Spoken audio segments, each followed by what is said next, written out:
We carry out a non-intrusive pipe repair to seal up a leak on a drain pipe on a new bathroom installation.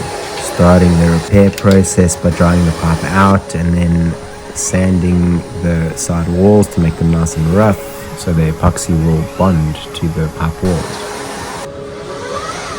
So we're about to go in, delivery tube, camera.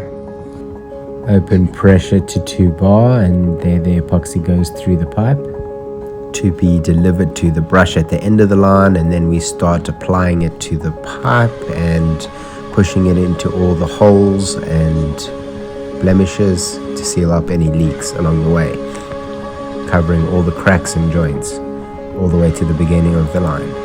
This effectively creates a single heavy-duty skin all the way through the pipe.